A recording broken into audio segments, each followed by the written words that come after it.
Subscribe now and press the bell icon to never miss an update. Typecast. अस्सलाम वालेकुम। हमारी नज़्म अनवर मसूद साहिब की जो निसाब में शामिल है क़िताअत, इनमें 4 क़िते हैं।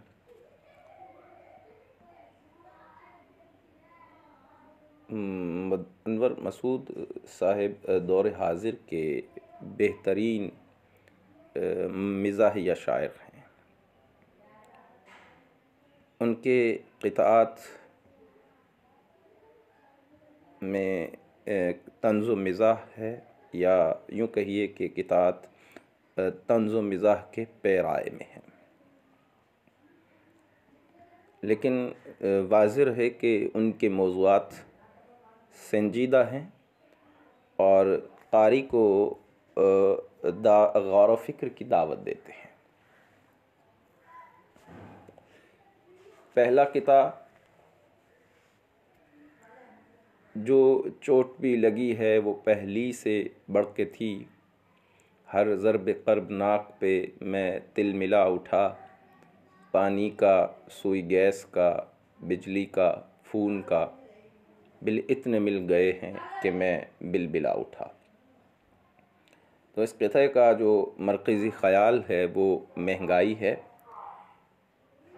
इतनी तेज़ी से आमदनी नहीं बढ़ती जितनी महंगाई बढ़ जाती है, और ख़ुसूसन महंगाई मुतवस्सित तबके को बहुत मुतासिर करती है और मुतवस्सित तबके का ही मसला रही है। सहूलतें जो स्पेशली यहाँ पानी या सुई गैस या बिजली या फ़ोन की जो सहूलतें गिनवाई गई हैं, उनको भी उन्होंने कहा कि ये ज़हमतें बन गई हैं। तो मफ़हूम ये है कि मुझे ज़िंदगी में बहुत सी चोटें लगीं और हर चोट पहले से ज़्यादा तकलीफ़दा साबित हुई, और हर नई चोट के लगने पर मैं तिलमिला उठा हूँ। और उसमें मज़ीद इजाफ़ा ये कि पानी, गैस, बिजली और फ़ोन के जो कसीर बिल अगर जमा हो जाएं तो आदमी आहोज़ारी ना करे, बिलबिलाए ना तो क्या करे। बस वो कहते हैं कि उनकी आहोज़ारी बेकार नहीं है, बेजा नहीं है। मॉडर्न दौर का इंसान जहाँ बहुत सारी अशिया से फैसिलिटेट हुआ, यूँ कहिए कि मुस्तफ़ीद हुआ, इस्तिफ़ादा कर रहा है, वहीं वो ज़ख्मों और शिकस्तों से, इन आसाइशों को लेकर चूर भी है। मुख्तसर ये कि आज इंसान जिस माशरे में रह रहा है वहाँ ज़ुल्म व सितम की गर्म बाज़ारी है, लूट मार है, इंसानी खून पानी से अर्ज़ां है, इंसानियत फ़रियाद करती है, फ़िक्र व ख़याल की रोशनियों पर तारीकियाँ मुसल्लत हैं, और एक से बढ़कर एक चोट और सदमा इंसानों को लाहिक है। गोया हर ज़र्ब कर्बनाक तकलीफ़दा है, पूरा मुआशरा तड़प रहा है। और अगर हम अपने माशरती मसाइल की फ़हरिस्त बनाएं, लिस्ट बनाएं, तो वो फ़हरिस्त लंबी चौड़ी फ़हरिस्त बनती है। तो मुझे वो ख्वाजा मीर दर्द बेसाख्ता याद आ रहे हैं। उन्होंने कहा था कि ज़िंदगी है या कोई तूफ़ान है, हम तो इस जीने के हाथों मर चले।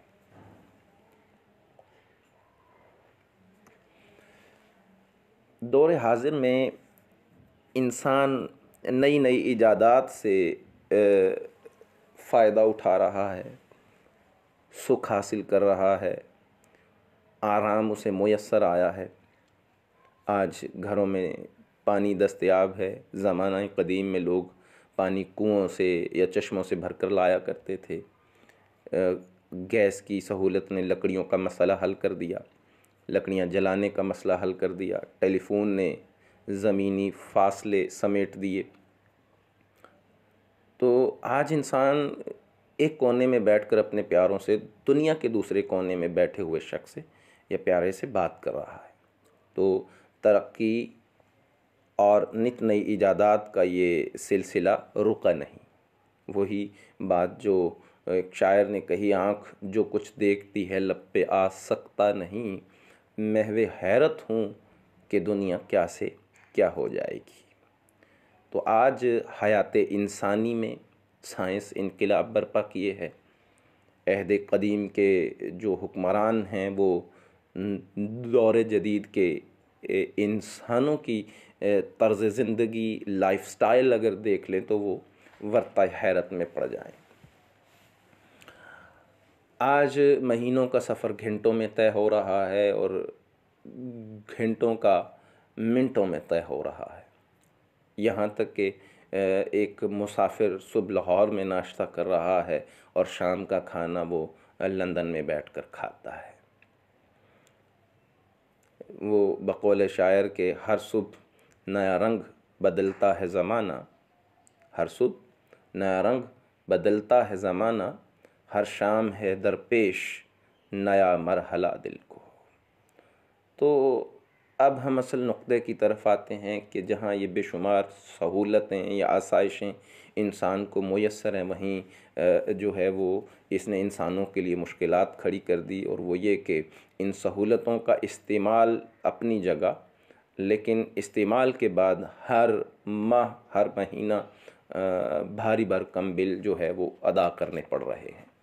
पानी, गैस, टेलीफोन, बिजली इंसानी ज़िंदगी के लिए या इंसानों के लिए अहम ज़रूरियात बनकर रह गई हैं।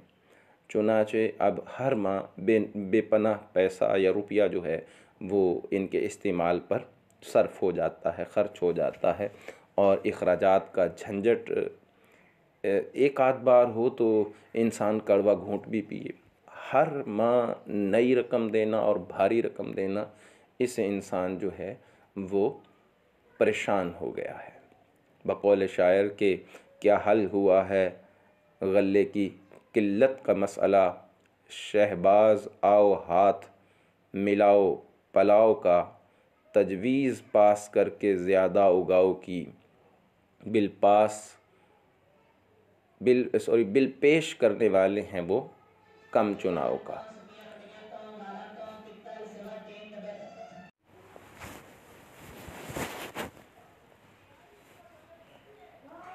दूसरा जो क़िता है, तुम्हारी भैंस कैसे है जब लाठी हमारी है, अब इस लाठी की ज़द में जो भी आए सो हमारा है, मुज़म्मत कारियों से तुम हमारा क्या बिगाड़ोगे, तुम्हारे वोट क्या होते हैं जब वीटो हमारा है। ज़द में होना, निशाने पर होना, लपेट में आ जाना, मुज़म्मत बुरा भला कहना है, सख्त सुस्त कहना है। वीटो बुनियादी तौर पर अक़वाम मुत्तहिदा में सलामती कौंसल के मुस्तक़िल अरकान, जिनमें अमेरिका, बरतानिया, फ्रांस, रूस, जर्मनी और चीन का हक़, जिसके तहत किसी भी करारदाद को मुस्तरद किया जा सकता है। जिसकी लाठी उसकी बहस ज़रबुल मिसल है। इस क़िते का मफ़हूम है हम इतने ताकतवर हैं कि तुम्हारे पास कोई चीज़ नहीं छोड़ेंगे। तुम बुरा भला कहो, लाख बुरा भला कहो, हमारी ताकत कम नहीं होगी। उसकी वजह यह है कि इलाक़ा के तमाम सरकर्दा लोग हमारी हिमायत में हैं, गोया हमारे मुफादात एक हैं। तो इस क़िते का जो निकात हैं वो ये हैं कि आज की ताकत वीटो पावर का बयान है या ताकतवर ही अपनी बात मनवाता है, और तीसरा ये कि ताकतवर ममालिक इसके ज़रिए मन मर्ज़ी करते हैं। तो ज़ेर बहस जो क़िता है इसमें इस हकीकत की तरफ इशारा है कि इस दुनिया में जिसकी लाठी उसकी भैंस है। गोया कमज़ोर ताकतवर के हाथों बेबस है। आज दुनिया में वीटो पावर भी इसी हकीकत का इजहार कर रही है कि वो उर्दू की जो मशहूर ज़रबुल मिसल जिसकी लाठी उसकी भैंस का सहारा लेकर अक़वाम मुत्तहिदा के तर्ज़ अमल पर तंज़ किया गया है।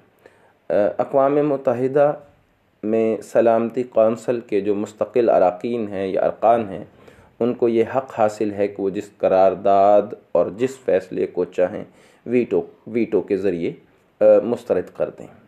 नतीजा ये है कि अक़वाम मुत्तहिदा इन अरकान के हाथों एक खिलौना बनी हुई है। बड़ी ताकतें मनमर्जियाँ करती हैं, मनपसंद फ़ैसले कराती हैं। अक़वाम मुत्तहिदा इंसाफ़ करने की बजाय छोटी ताकतों पर ज़ुल्म सितम होते देखती रहती है या बेबसी की तस्वीर बनी रहती है। तो अंग्रेज़ी में इसे आप यूँ कहिए या कहा भी जाता है माइट इज़ राइट। तो ताकतवर हमेशा अपना हक़ जताता आया है, उसे मनवाता आया है। आप इंसानों की तारीख़ उठा कर देखिए, हमेशा ताकतवर इंसान, गिरोह या कौमें ही अपनी बातें मनवाती आई हैं। खा वो बात सही हो या गलत हो, उसके सही या गलत होने का इन्हिसार हक़ और बातिल के मयार पर है। लेकिन ताकतवर जब दूसरों पर अपना तसल्लुत जमाएगा तो उसी की बात सही हो या गलत हमेशा मानी जाती है। और इसी हकीकत को इकबाल ने यूँ कहा था, तकदीर के काजी का ये फतवा है अज़ल से, है जुर्म ज़ईफ़ी की सज़ा मर्ग मुफाजात।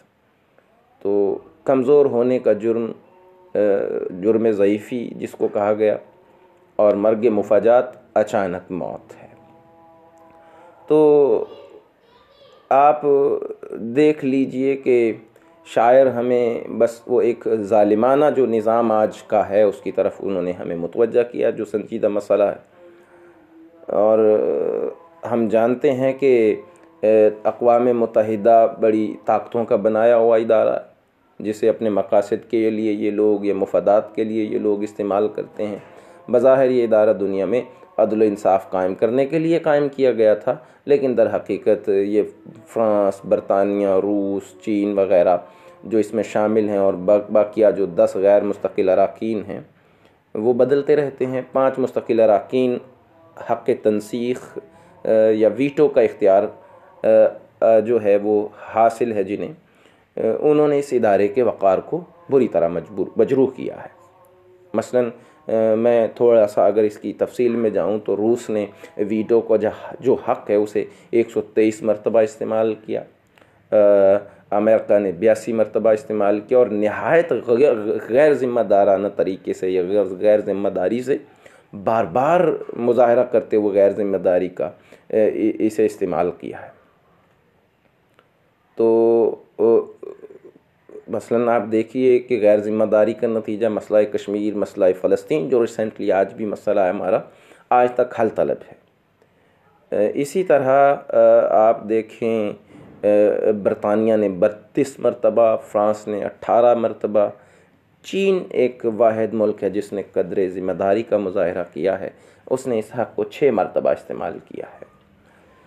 तो तीसरी दुनिया, ख़ासकर आलम इस्लाम की जो बात करें हम, उसके कमज़ोर होने की वजह से उनकी इसमें कोई मुस्तकिल नुमाइंदगी ही नहीं है। तो यही वजह है कि इस्लामी दुनिया के जो मामलात हैं वो हमेशा हल तलब रहे। तो गोया आज के ताकतवर और कानूनी इदारे इसके ज़रिए अपनी बात मनवा रहे हैं, और कमज़ोर ममालिक हमेशा सिर्फ़ मज़म्मतें करते दिखाई देते हैं। तो शायर बड़ी ताकतों की तरफ से कमज़ोर ममालिक को ये पैगाम देता हुआ नज़र आता है कि तुम मुज़म्मत कारियों से इनका कुछ नहीं बिगाड़ सकते, क्योंकि इनके पास वीटो की ताकत है। और इस तल्ख़ हकीकत की तरफ इशारा करते हुए ताजदार आदिल एक शायर थे, उन्होंने कहा, आदिल फ़रियाद से मिला न कभी, वक्त चीखा क्या हमेशा से। अगला किता है उजड़ा सा वो नगर के हड़प्पा है जिसका नाम इस करियाए शकस्ता व शहर ख़राब से इबरत की एक छटाक बरामद न हो सकी, कल्चर निकल पड़ा है मनों के हिसाब से।